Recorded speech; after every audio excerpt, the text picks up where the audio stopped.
Let's record together. Yeah. The power of our voices combined. That's right. It is family night on Refried Scenes. Yay! Because we watched not one but two movies and their remakes. We watched The Parent Trap, starring Haley Mills and Haley Mills, and then The Parent Trap, starring Lindsay Lohan and Lindsay Lohan, and then Freaky Friday, starring. Wait. Now I'm confused. Which one was in Freaky Friday? Freaky Friday was. Oh my God! Jodie Foster. Jodie Foster and Barbara Hale, and then Lindsay Lohan and Jamie Lee Curtis. So, yeah, I thought Haley Mills starred in the original Freaky Friday for some reason, and then I started it. I'm like, that is not Haley Mills. I had not seen any of these four movies. Neither had I. So, my mind couldn't really wrap around what the differences were plot-wise. This is... Okay, so we're going to start with The Parent Trap, which is what we rolled. And then we decided we would add Freaky Friday and just get the family night pictures out of the way. They're all Disney, and they're all on Disney Plus. Yep. If you want to sit down and watch them back to back to back to back. And I did watch these with my 10-year-old daughter, so yeah, it does hold up for family moving. That's probably the best thing to do. Honestly, I'll tell you, what we did was we watched Freaky Friday night, and pretended like we had switched. So I got to interrupt her on phone calls and leave my pizza crust everywhere, and... See, that's good. That's a good way to handle Freaky Friday. Yeah, you got to do what you can to make it fun for the kids. Okay. So first up, The Parent Trap, 1961. Starring Haley Mills, Maureen O'Hara, and Brian Keith, who was pretty much a staple in Disney films at the time. Brian Keith was just like everywhere. Mitch? That was Mitch. That was the dad. Okay. Yeah. Because I think he was in Family Affair, too. Was he the dad in Family Affair? I'm pretty sure he was. I don't know. Anyway. So our story is a couple of really terrible parents get married and have twin girls, and then they get divorced, and they separate. One lives in Boston. They didn't divorce in that movie. They didn't. I think no, because the girls talked about, they didn't divorce. That means they're still in love. Okay. Which is not how it works, people. That's not how it works. No, that's not how it works. It's not how it works. And he's getting married. What? But then they show a wedding again. Yeah, I'm thinking the girls are confused. Either that or they never got married in the first place. And both these kids are illegitimate. But anyway, one lives in Boston. The mom lives in Boston. With an English accent. With an English accent for some reason. And her daughter has an English accent even though she's grown up in Boston. Somehow she doesn't sound like Matt Damon. But she is... that's Sharon. Sharon is the one in Boston. Yes. Susan lives with her dad in California. Yep, Sacramento. You could basically call this movie White Privilege, the movie. Oh, yeah. This is just outrageously wealthy on both sides. They are all very wealthy. Yeah. I mean, to send your child to a 5-week camp in Boston... yeah. And I don't even know. He's shipping because he's shipping her to camp. And for 5 weeks... Neither of these parents are hurting for money. I don't know why they couldn't pick up a phone and say, hey, how's my other kid?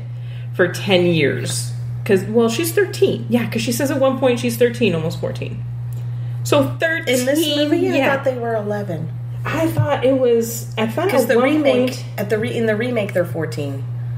I thought at one point she says she's 13, she's almost 14. She tells the bitchy... her dad's bitchy girlfriend that she's 13, almost 14. Okay. I thought it was 11 going on 12 in the original, and then 13. Either 14. Way, it's over a decade of not talking to your kid. Yeah. Yeah, just or your ex-wife or your ex-girlfriend or whatever, or to find out how your child is. At one point, the dad actually says, the last I heard, she was marrying a Spanish drunk. She was going to Spain to marry a drunk, and I'm like... And you didn't inquire as to whether or not your daughter was okay, because one of your kids is with her. Yeah, I would take issue.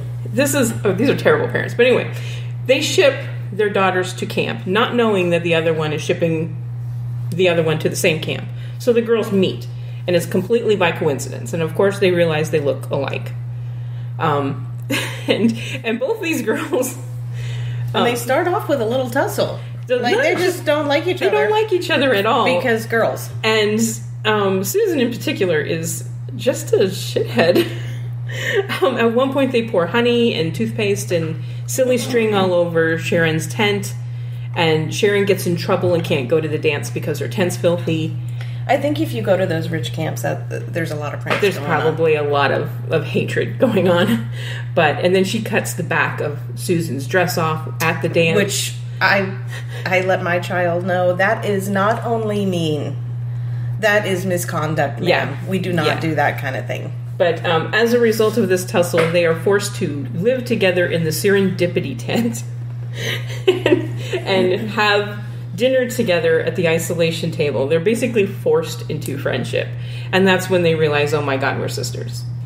And then they both decide to get the same really terrible haircut and switch places so they can meet the other parent. Because they've never met.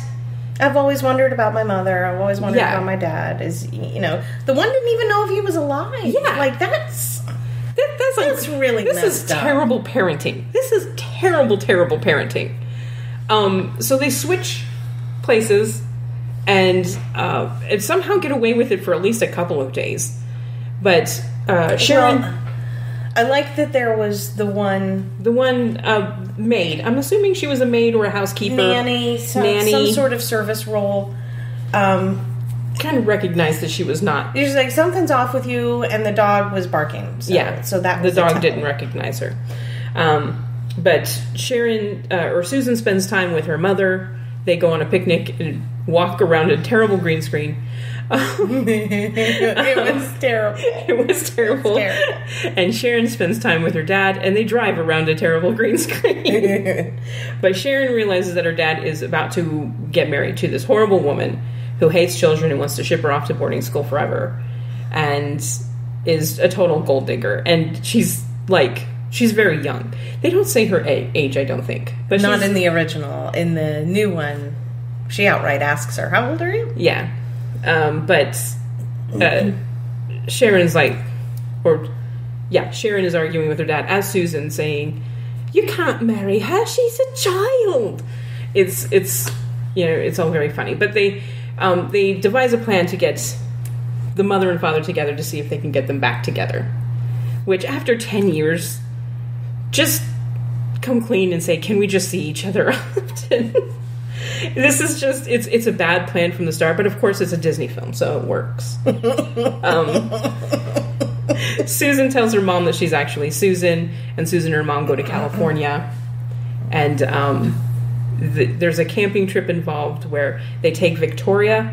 Yeah, that's the name of the gold digger. They take her camping, and they basically make her life hell. The kids make her life hell for a few days, and she decides not to marry the dad. And then they force their parents back together, and all's well that ends well. They get married. This was done completely with split screen. It was, the graphics are really done really well. I have to say, the worst part is the green screen. Oh my God! Every time they were driving, worse than putting side by side Haley Mills. In 1966. Yeah, in 61. 61. Yeah. How is that easy? I don't know. But man, that picnic scene, I was just like, oh my God, are they walking in place? I think they're just walking in place in front of a green screen. Just walking in place. Me and Maggie did that too. But I said this when I was watching, that all these people are horrible, and I hated everyone. You're supposed to hate Victoria because she's, a gold digging bitch. But I didn't like the mother all that much either. And I did like the mother. The mother stood up for herself when her dad was going, "Do you really want to wear that? Maybe you should." And he's trying to be subtle, but what he's doing is telling her, "Hey, you want his attention? You need to refresh your look." And she's just like, "Hey," I mean, she does ultimately fall for it. Yeah. But she stood up for herself, so I appreciated that. There's a lot of misogyny running through a lot of these films today. Trust me. Her daughter says she wants to talk to her about something, so she thinks that this is the talk with her daughter, so she immediately is like, "I'm cancel all my appointments tomorrow, I'm taking the day off to spend it with my daughter." Yeah. So I appreciated that. But as far as parenting, and the grandfather I liked. Yeah, because the grandfather listens in on a phone conversation because the girls are calling each other. They're sending each other. This is 1961, so they're sending each other telegrams as to when they're going to call each other. And then they get on the phone and Grandpa hears them talking, so he knows that this is, and he's cool about it. He's like, "Hey, let's go for a walk." Yeah, This is pure 1960s Disney. Yeah. Where you're supposed to just overlook all of the bad things and realize these two people are just destined to be together and live happily ever after, which they do. Because they arguing every day. Yeah. Probably. I mean, they were arguing in this movie and they'd only been back together 10 minutes. Mm-hmm. So I don't see how this relationship's going to last, but more power to you, twins. You got them back together. And those twins are going to rule those parents for the next, if they're 11 years old, for the next 7 years. Yep, if they're 14 years old, the next 4 years. Everything that goes wrong, they're just going to be, you kept me away from Sharon for 12 years. I didn't know my sister Susan for 12 years. You're horrible parents. I don't know why both of them spoke like that, coming from California and Boston. But they both spoke like that. But yeah, this was torturous to me. I didn't like this film. I really didn't. I didn't mind it as much. Now, granted, I did know, I noticed the misogyny. Yeah. And there's one point where, because in the camping trip, the girls do what Susan had done to Sharon's tent. They cover Victoria with silly string and honey and all sorts of leaves and stuff. And she wakes up and she's, and she smacks one of the girls.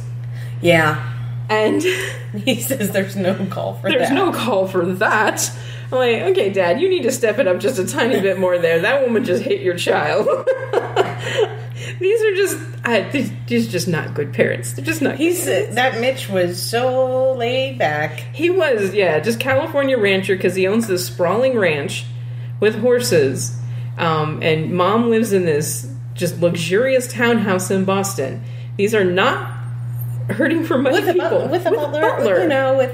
With a housekeeper and a butler. He's got a gardener and a chef. And Heck, who takes him camping and makes all the food. And drives. Yeah. So, nobody treats him well. No. That'll be all, Hecky. Yeah. It's like, oh, okay, I guess I'm dismissed. This is it's just Disney in 1961. That is purely what it is. And they remade it in, 1998 with Lindsay Lohan. No, she wasn't that young in 1998. That was 1998. 1998, The Parent Trap. Oh, dear. Yeah. How old am I? We don't want to know. Well, when was Freaky Friday made? Freaky Friday was made after that. Freaky Friday was made in 2003, so that was 5 years later. Oh, wow. So, Lindsay Lohan and Lindsay Lohan star as today's episode of Mia Figures Out How Time Works. Yeah, no doubt, and we realize how old we are. Here they don't play Susan and Sharon, which I agree is kind of like, why are you naming your kids that close and then you split them apart. Here it's Haley, which is obviously... Hallie. Which there was a dedication to Hallie. Somebody named Hallie at the end of the movie. Oh, I meant to look up who that was, and I didn't. I thought it was like they call her Hal through most of the film, so I thought it was kind of a play on Haley Mills. But it's Hallie and Annie, and again, their parents. Here you get to see the parents meet. I will say the original original Parent Trap has this kind of cute opening with claymation. Is kind of fun. Here, no, I didn't like that. Here you get the parents meeting, and it's like a montage of the credits, and they're on a cruise ship, and you're like, I thought it was them meeting, but here they talked about it later that was their wedding. I think their honeymoon or their wedding or something. But they get married, they have the twins, and they split up. And she moves to, she's in London, so it makes sense that there's an English accent now, because she's a wedding dress designer, a very high fashion wedding dress designer. He lives in California and owns a vineyard, because if the parents in the first film weren't freaking rich enough, we're gonna amp it up a little bit more. Gotta dial it up. He doesn't own a ranch, he owns a fucking vineyard. And she is just making wedding dresses to the stars. So, yeah, again, white privilege, the movies. But like, they meet at camp again, and they hate each other. And here, the pranks get downright, like, brutal. It's not like pouring honey on people. It's like... They had feathers in the fan blades. Yeah, like of the they put furniture on the roof. Oh, maybe yeah? I'm thinking more about the camping trip later on where they're pranks against.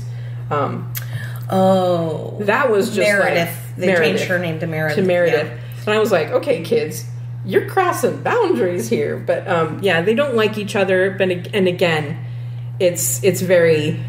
They're forced to be friends because the camp counselors are like, nope, we're going to make you be nice to each other. And they have to sleep together, and they have to stay in the same tent. They have to eat meals together, and then they realize, oh my God, we have the sides of the same picture of our parents, because apparently only one was taken at their honeymoon. And they realize they're sisters, and they do the same thing. They get a haircut. There's a lot of the same dialogue. Yeah. At that point, this movie, the 1998 movie, is a good 20 minutes longer than the 61 film.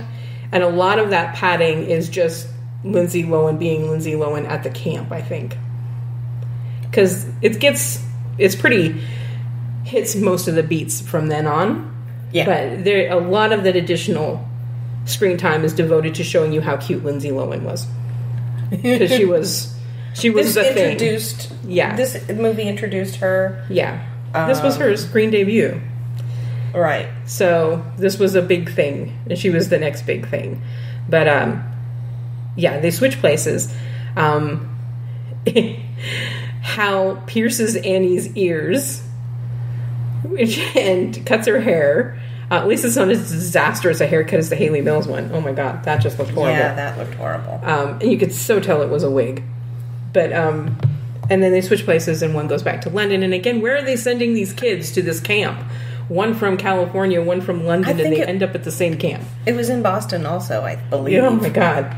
But, yeah, they switch places, and then they're realizing that,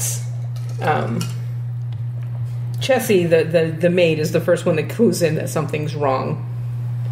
Yeah. Again, there's the dog there to support that idea. Yeah. And she starts using English phrases for things. Yeah. Despite all the practice they've done, the coaching they've done. Yeah, the whole 3 or 4 days of coaching they did to learn each other's lives. When they were on, the isolation table? Yeah. They were forced to sit at the isolation table. Where we can got all of our evil plans. Yes. But they realize that something's up, and here the dad is marrying Meredith, who works for his winery.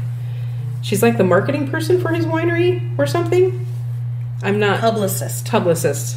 She's coming up with labels. So I knew she had something to do with marketing or publicity. And she is horrible. You know, in the original, she's written as a gold digger. It's obvious she's after his money. Here, she's just above and beyond evil. Yeah. In that very Disney fashion. Yeah. Like, if you're the villain, you are the villain. Yeah. You're going to look at little children in the face and go, I'm going to make your life hell. Because that's the kind of... I'm shipping you off to Timbuktu. Boarding school in Timbuktu. Yeah, I'm never going to see your little face again. Listen, Missy, you know, she has to be just overly evil. And she's got that very clipped haircut, overly made up look, as opposed to Natasha Richardson, who's kind of breezy and beautiful. So, yeah. But they do the same thing where they get mom to come out, and they trick her thinking that Dad knows that she's coming out to California, but he doesn't. He's like completely shocked to see her. I think this is the bulk of the 20-minute edition. The hotel thing. Show up in the hotel. And they're doing the back and forth thing where he thinks he's talking to Annie and he's actually talking to Hal and vice versa. And Mom is drunk. Yeah. Meredith is like, oh my God, I love your wedding dresses. I thought I wasn't going to be able to get one for my wedding. And I'm like, okay, this is... Why was she drunk in the first place? Why'd they even write that in? I don't know. I couldn't make any sense of that. This is very 1998. It's very 1998. But then it hits most of the same beats. They go on the camping trip, and here the girls just... I mean, at one point they drag her out of the tent and float her... Yeah. Her air mattress. And I'm like, you could have killed that woman. Yeah, maybe she doesn't know how to swim. Like that's not okay. It's it's not enough to scare her with a lizard. The lizard has to like crawl into her mouth because gross. That was unnecessary. And they put the lizard on the bottle of Avion. She couldn't just say canteen because she can't drink water like normal people. And they're putting rocks in her backpack to make it heavier. Yeah. And it's they put the lizard on her hair again. It's just like, okay. They give her mosquito repellent that's actually sugar water, so she's getting mosquitoes biting her all the time. They do that in both movies, but here it's actually they actually say it's sugar water. In the original, you just kind of think that the girls did a little prank or whatever. But, they really get mean. And I was like, oh, you're crossing some lines, girls. But naturally, Meredith loses it and goes off in a huff. This isn't worth marrying you. No amount of money's worth marrying you. And then they get the parents back together because, after 12 years... I'm sure they still love each other. I'm just... both these movies. This was torture for me. It really felt like, do we want to split the kids 6 months out of the year? That sounds difficult. Let's just get back together. Yeah. That's basically it. Well, they know each other now. We have to let them see each other. Well, let's just get married, I guess. That's gonna last. They didn't even combine. They had the chance to combine that she, designs wedding dresses, and he owns this vineyard. They could have had weddings at the vineyard. They could have combined somehow some industry. No, and they didn't even go there. No, I'm like, well, why did they even make her a wedding dress designer and make him a vineyard owner if they weren't even gonna combine that? Did they say what the mom did in the first one? No. She's just wealthy. She does work because she calls off work. Yeah, she calls off appointments and stuff. Here, at least they give her a profession. They tell you what she does. And the original mom is just like, she does something and she makes money. Here, and she I like her butler. Yeah. In the remake? Yes. Or in the remake. Okay. What's his name? Martin. Martin, yes. I liked him. Yeah. So yeah, the Martin is Chessie is Hal's nanny. And then Martin is the butler that was with Annie. Yeah. Yeah. And then, of course, Chessie and the butler get together at the end because everybody has to find a partner at the end. Even though they've kind of coded Martin as kind of gay for the majority of the movie. And then suddenly it's just like, oh, okay, here's a woman for you.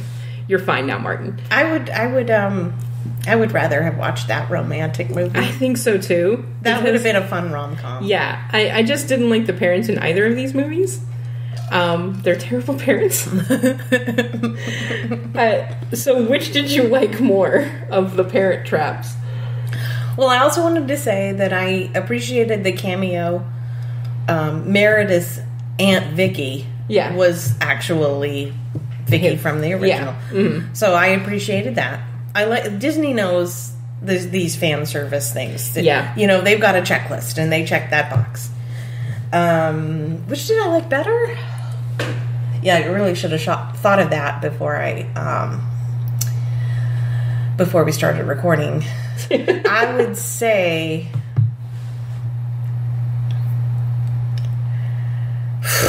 I'm gonna say I like the new one better because of Martin.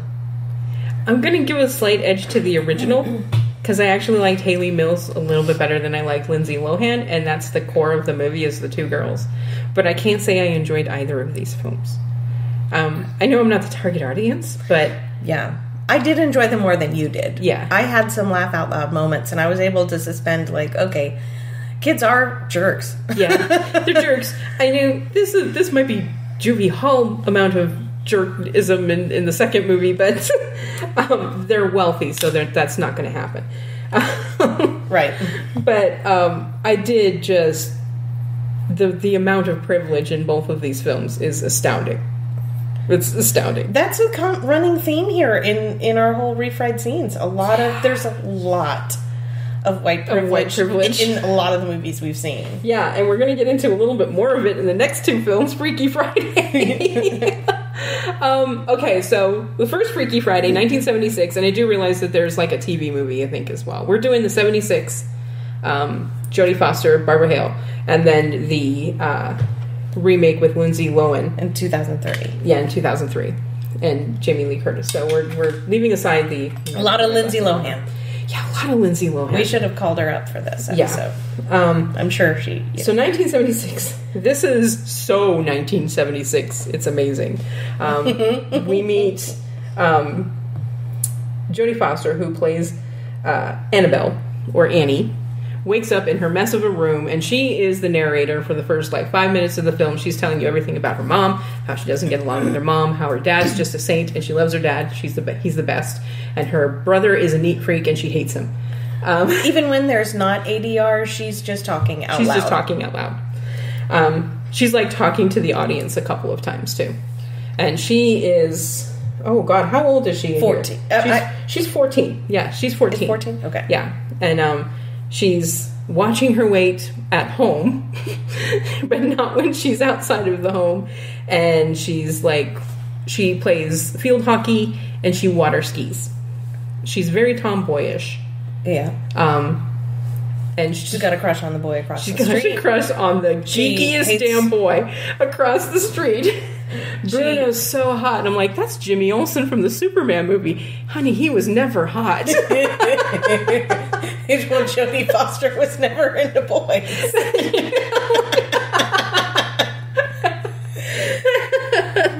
It tracks. But she's got braces, and she's a slob, and she just does not get along with her mother, her mother is incredibly elegant. Barbara Hale. Was it Barbara Hale? I don't know. Barbara Harris. Was very a beautiful woman. Really beautiful. Just striking. Strikingly. She's very striking. And her father's played by John Astin. And I'm like, damn.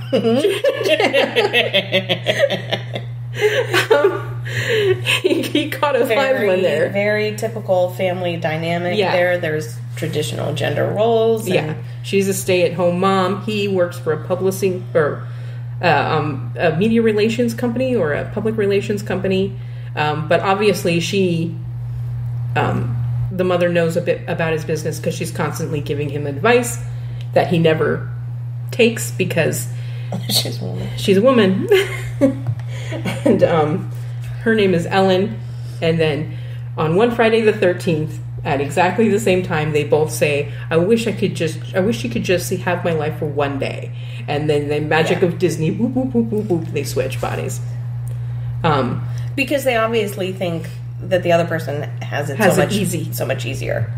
Annabelle thinks that Ellen just sits at home and watches TV all day. And Ellen thinks that Annie has this easy, she just goes to school and hangs out with friends and eats junk food, which she kind of does. So, but she's on the hockey team and the water skiing, and she's got tests and she's got school is a lot different. Yeah. So they switch bodies, and it's kind of wackiness ensues at that point because you have Barbara Harris acting incredibly slovenly and just putting on horrible amounts of makeup and doing the laundry completely wrong. I mean, really, come on. She's 14. Doesn't she know how to load a load of laundry into the washing machine at 14? Feeding her kid brother nothing but sugar cereal, even though he wants eggs and bacon, and making a mess of the house and then having to call people to clean it up, and not knowing how to pay them because she doesn't know where the checkbook is. It's kind of, or how to drive. And so she's got to call Bruno from next door to get him to look after her little brother. And I think his name's Boris. Boris? Is it Boris or Bruno? I think it is Boris. I think you're right. I don't know why I was thinking. We don't talk about Bruno. It is Boris. So, yeah. So it's just kind of wackiness ensues. And then, of course, at school, Ellen is coming across as kind of a know-it-all in some classes and then a know-nothing in other classes. And she's got this huge thing where she's supposed to water ski for a party that her dad's throwing for clients. And, of course, Ellen has no idea how to water ski. And she's got a big field hockey tournament after school, and Ellen has no idea how to do field hockey, so she gets the crap beat out of her on the hockey field. And then there's this huge car chase at the end of this film that I kind of blanked how it started, but it is Ellen and Boris and the kid brother in the car. And okay, they're trying to make it to the aquacade. Yeah. So they've screwed up dinner. Because Dad is an asshole in this. Yeah, Dad is a complete asshole. He's an absolute asshole. And he's supposed to be, because the daughter is supposed to see, he's great. He's a great dad, but he's a horrible husband. Because he's basically putting his wife, who's a very attractive woman, he's putting her on parade for these clients. Wear that slinky black dress that I like so much. It's like, to me, that came across as him telling her that after she called him daddy twice. Yeah. And it was a turn on. And it was kind of like weird. I got the skeevies. It was really weird. And then he loses catering, so he just calls her up and says, make that, buffet for $25, honey. You got 3 hours. And so Annie, who's in Ellen's body, has no idea what the hell to do. And then Ellen, who's in Annie's body, is trying to get to the water cave so she can save her mom from killing herself. You can die in a tragic water skiing accident. I mean, this is the only part of the movie that makes any sense. And this car chase goes on for quite a while, and lots of people are hurt. Let me just say that. Lots and lots of police cruisers are flipping over each other. The VW bug ends up in the water. It's like, oh my gosh, did people die for this Freaky Friday incident? But they put a big budget. Yeah. Walt Disney was like, let's throw a bunch of money at this. Some of the special effects are to just 1976 all the way. The body switch is just so, it's almost $6 million manish. It's just ridiculous. But it's kind of fun in the way that Jodie Foster, because Jodie Foster, even at this age, is a pretty good actress. Oh, yeah. And I was impressed with her. Barbara Harris, I don't know why I keep calling her Barbara Hale, but Barbara Harris was actually pretty good as the mom. Fantastic. Too. Yeah. So this one actually kind of worked. And Boris was good. And it's goofy and kind of just slapstick fun. And in the end, they appreciate each other and their bodies switch back, because you gotta appreciate what the other person does for you. And then, did they ever tell Dad off? I don't think so. So Dad's still an asshole. But there is this one moment where he's like, it's the next morning, and the kids come down for breakfast, and he's like, I can't get a straight answer out of your mother. How, whatever went down with the aquacade stuff, and how she was suddenly on a hang glider. And then he says that, Annie's just like her mother, and they both say thank you. And then he decides to spend the day with the young son, who I think is kind of hurting that he's not, nobody's paying attention to him. He likes his sister, but he doesn't understand why his sister doesn't like him. And that was a sweet moment too. Mm-hmm. Because she's walking down the street with Ellen. he thinks he's walking with his mom. He's actually walking with his sister. And he says, I don't know why she doesn't like me. I tried being messy and that didn't work. Right. Because he's a neat freak. And, you know, he likes things a certain way. And it's like he's not a bad kid, as opposed to the remake. Here he's just a kid who just likes to keep things neat. And she teases him for it. But, yeah, this one kind of worked for me. It's very 1976. But I think with the white privilege, yeah. I mean, they come in with the we're here to clean the carpets today, and we're here to deliver the draperies, and there's a lot of things going on in the house, and it's like, okay, so you picked the wrong day to be your mom, Annabelle, because every other day she probably is just kind of watching some soap operas and ironing a couple clothes, some laundry, but not with that husband. Oh God, no. That husband really was a jerk. And I like Sean. He even said to her at one point in the movie, he even said, just show up and look pretty. Yeah. I was like, okay, wow. There's one point where he asks her opinion on a name that he chose for something, and she says, I actually like this one better. And he looks at her and goes, less opinions. Or something like that. Let's try and have less opinions, honey. And I'm like, God. Yeah, and then she lights a cigarette. That's how they showed her passive aggression. She lights a cigarette. Like, okay, light a cigarette. She smokes, and Annie goes and eats ice cream sundaes that are right before school. So that's how they're passive aggressing each other. So we switched to 2003 and the remake, starring Lindsay Lohan and Jamie Lee Curtis as the mother-daughter. And here... Oh, God, this one is so 2003. Oh, it really is. If the 76 one was stuck in the 70s, I love the in the 76 one, I love how Annie has typing class, and she's, like, confounded by an electric typewriter. Yeah, I asked Maggie if she knew what that was, and she did. But, so 2003, Lindsay Lohan, Jamie Lee Curtis. I was not prepared for the casual racism in this film. Me neither! I was just not prepared. I was like... Oh, they have a sweet... They didn't even have a misogynist dad. No. A chauvinist pig, as they called him in the original. Yeah. They changed that role completely. They had this really nice, sweet guy who's trying to... Who was supportive of the family. And trying to be nice with the kids. Putting the kids first. I really appreciated that. And it's like, bam! Then we get to the Chinese restaurant. Oh gosh. Because here it's a ancient Chinese curse.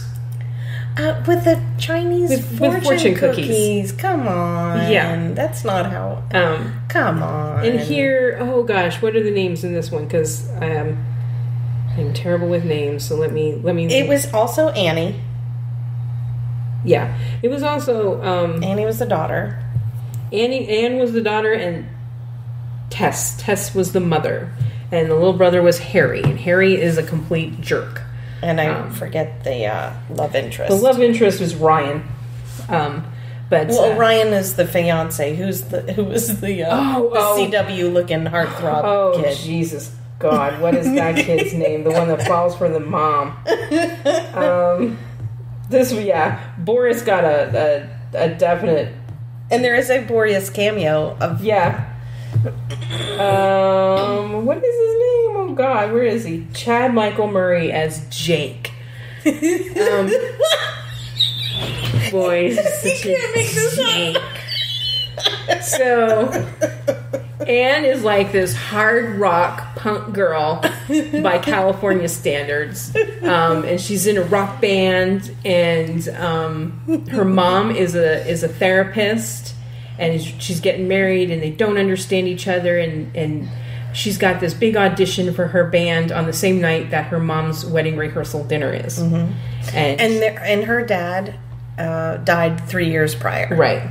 So mom is getting remarried, and she doesn't like it, even though Ryan's kind of a nice guy. And he's trying his best to get along with both children. He's not like, I'm going to ship you to a boarding school in Timbuktu. No, he's really genuinely trying. Nice guy. Yeah. He's the best character. Yeah. So the wedding rehearsal dinner is at a Chinese restaurant, and Tess and Anne are fighting because Tess can't go to her audition. Or she can't go to... Well, wait a minute. No, the wedding... They have dinner at the Chinese restaurant the day prior to the wedding rehearsal dinner. So, yeah, the audition is the day after. And, yeah, they give them 24 hours to audition. It's like, at the House of Blues. This teenage... Right. Terrible rock band. And they're in L.A. Is gonna get a freaking gig at the House of Blues in L.A. No. Yeah, I guess B.B. King was busy or something. I'm like... Yeah, they're going to call you on your little cell phone there, honey, and tell you just got an opening gig at the House of Blues in 24 hours. I'm not buying it. I'm not buying it. Not after that song you played.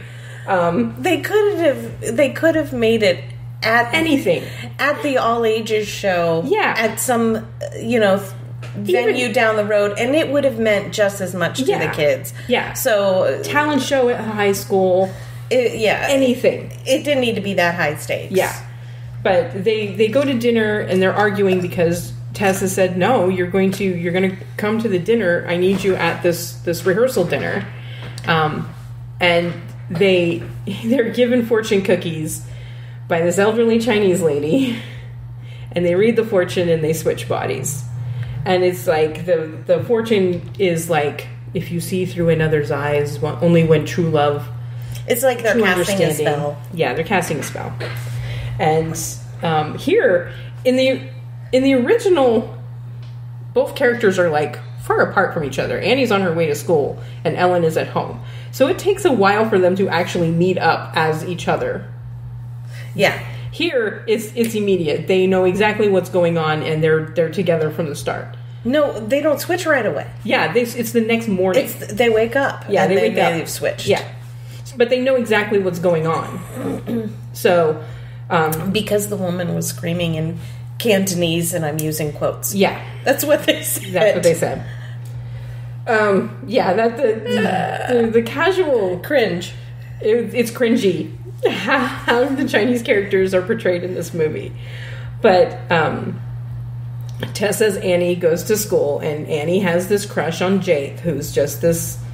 He's Chad Michael Murray, so he's early 2000s hunk. There's a little coaching going on here to try to help each other out, Mm-hmm. I've got this test. You remember these 3 things.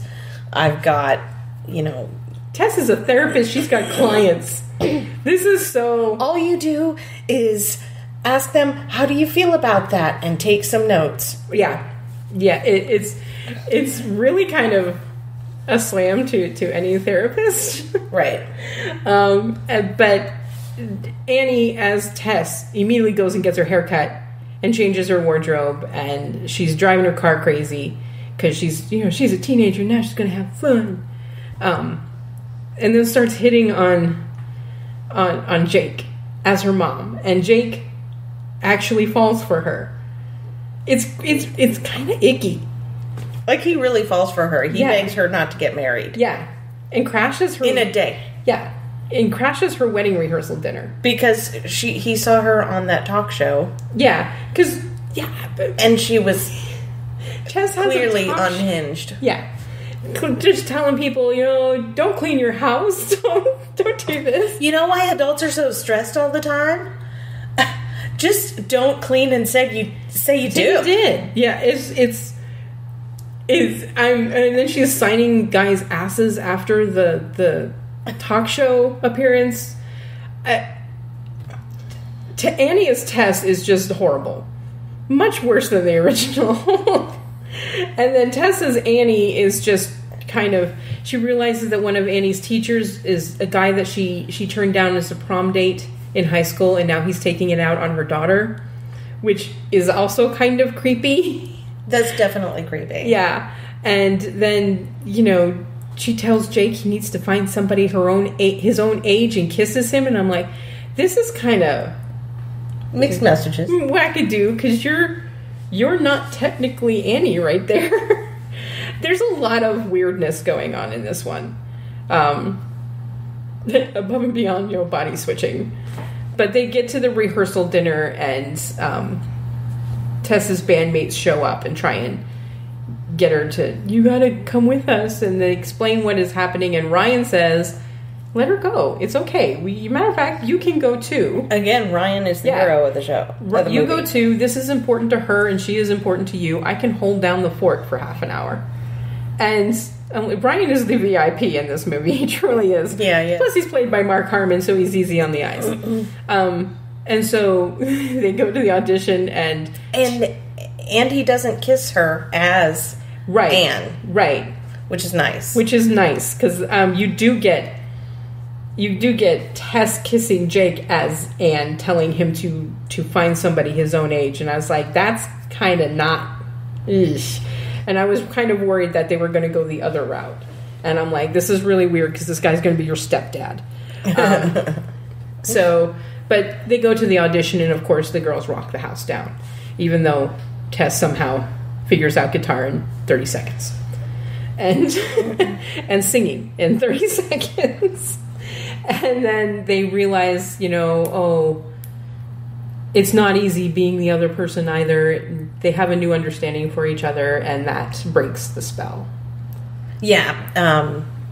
Anne starts giving this speech at the rehearsal dinner. Yeah. And that's her fulfilling the spell so that it can be reversed. Yeah.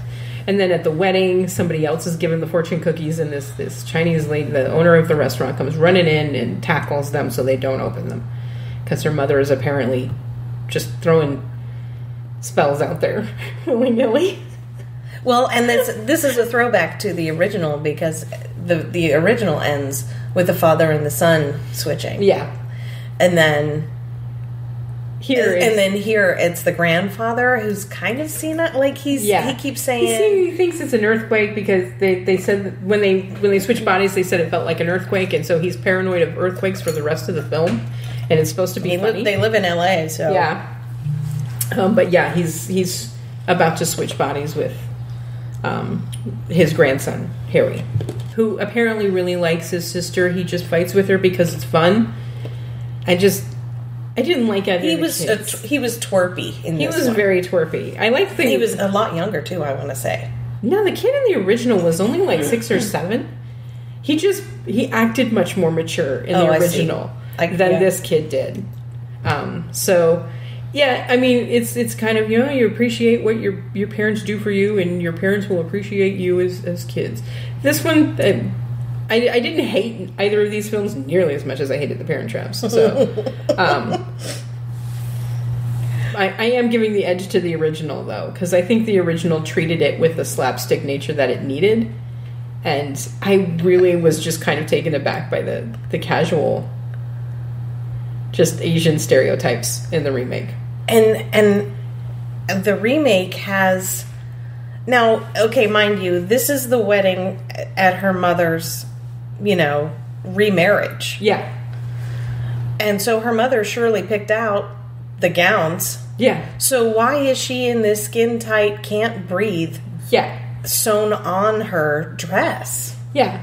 I mean, her mom would not have chosen that for her. That was sheer male gaze, is what that was. And it was weird really because Lindsay Lohan is only like 14 in this film. She's not old. It's really, and I was also noticing that for the majority of the film, she's dressed like a teenager, but her pants are barely hanging onto her waist. It's just it's really like, it was excuse to show midriff, right? And navel, she had her navel pierced. Yeah. So it was an excuse to show her navel. And her navel piercing and the bottom of her back when she's walking away. And I'm like, really just objectify this 14-year-old. Yes, absolutely. And so that's why I'm going to say I like the original, because there was not any of that. But also, the original cared less about plot and more in just... Let's just watch this young actress pretend to be mid-30s or 40, and let's watch this very polished, put together 35-year-old actress pretend to be 15 again. Right. And they seem to have fun with it. Yes. It was fun. As much as I like Jamie Lee Curtis in the remake, because her and Mark Harmon were my favorite characters, it just didn't seem like they were having as much fun in the remake as they did in the original. They tried to give this more heart with the father that had died, and so the kids have issues because of that, and the mother just wants to be happy again and doesn't know what to do. They really... They didn't have the same attitude, I guess. No. So, I'm going with the original on both of them, and you're splitting it and going... I'm going with the original. Oh, yeah. But on Parent Trap, you went for the remake. The remake, yeah. So that is that. That is Family Night at Refried Scenes. Whew. 4 movies and 2 things crossed off our list, and that was kind of torturous for me. I'm not gonna lie. I thought it would be an easy breezy, like, oh yeah, sure, I can watch 4 Disney films. That's not a problem at all. Holy cow, yeah. Those Parent Traps really kind of irritated the hell out of me. So let's choose our next one. We have a new list that has 51 movies on it. So we've got movie number 20, which is Sabrina. Oh God, is that Juliette Binoche? That is Juliette Binoche and Harrison Ford in the remake. Okay. And then Audrey Hepburn and Humphrey Bogart in the original. Oh, wow. Okay. Yeah, I'm down for that. Sure. I haven't seen the original in forever and ever, and I don't think I've ever sat through the entirety of the remake. I have not seen either. I just remember, seeing the posters and whatnot for the remake when it was coming out. So next time on Refried Scenes, we will do Sabrina. And we are trying to schedule a mega movie marathon and do all 4 Star is Borns. But that may be, because we have a special request from a friend, oh hi Mark. And that may be like a couple months down the line. Because that's going to be... We might need to record that in stages. We may need to record that in stages. I don't know. A big bottle of wine and just a... One? Yeah, we're talking about 10 hours of movies, maybe 2 or 3 bottles of wine, and we'll just tear apart all of the Star is Borns. But that's probably going to be a couple months down the road. Give us some time. Oh, hi, Mark. But next time... Thank you for your request, though. Yeah. And any other listeners who have a request and want us to do a specific movie in its remake, let us know. But for now, we will do Sabrina. Sounds fun. All right. Until next time. This is Carol. Oh, we didn't even introduce ourselves. This is Carol. We're such bad podcasters. This is Mia. And this is Refried Scenes. And now we're done. Bye.